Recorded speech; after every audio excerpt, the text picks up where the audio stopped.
Hi, I'm Juliana. Hi, I'm Mia. You know, it's been a pretty stressful summer, don't you think?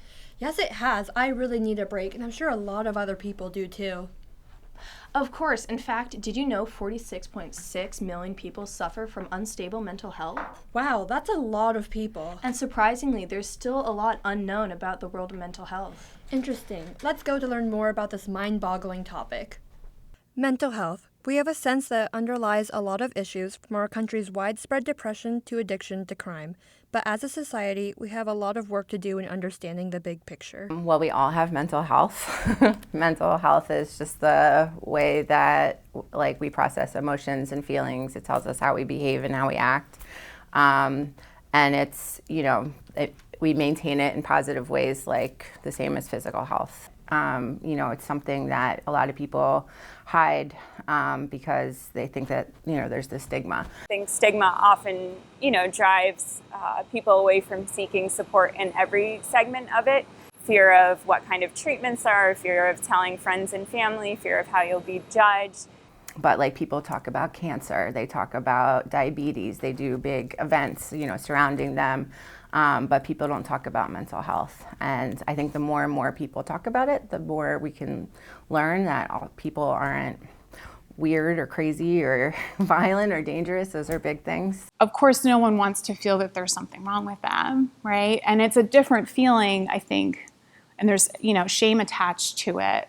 And sometimes the notion in our society and from family members or from ourselves even is, I should be able to control this. And some of these myths that I'm trying to address are inherently, I think, harmful to people that are trying to get better. And one of those would also be that you can just think your way out of it or kind of pull yourself up by the bootstraps. It's a very American idea to just try harder and it'll get better. That isn't to say that people can't put in effort or work and rely on themselves in some way to grow, but I think also it's not something you can think your way out of. We all have different identities, and the way in which we move through the world,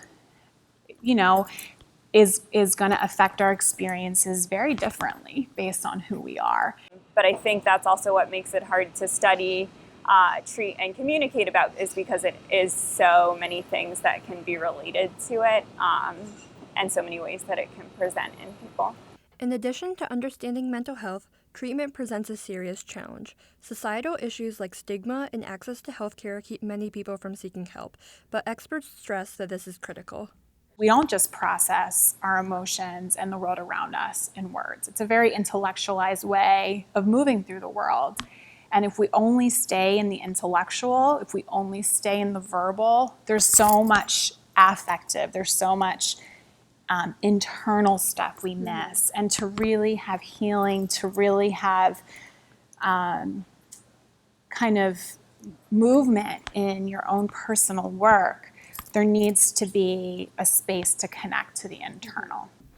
There's a lot of shame involved in having mental illness and fear. So that leads to avoidance and isolating, like I said, and then that if somebody can accept that this is the reality, then they can get the proper treatment they need. Talk about it, reach out. People get hopeless at times, either about themselves or about others. If a treatment doesn't work, then it means nothing will work. When there's a big variety of different treatments, types of treatments, medications, psychotherapy, all different forms. It might seem like there's just no way out or it's never going to end, but it does get better. It always gets better. I say when it comes to suicide, I say suicide is a permanent decision to what is always a temporary problem. So there is hope. A lot remains to be understood about the mind, but by having these conversations, ending stigma, and expanding access, we can start to do the work.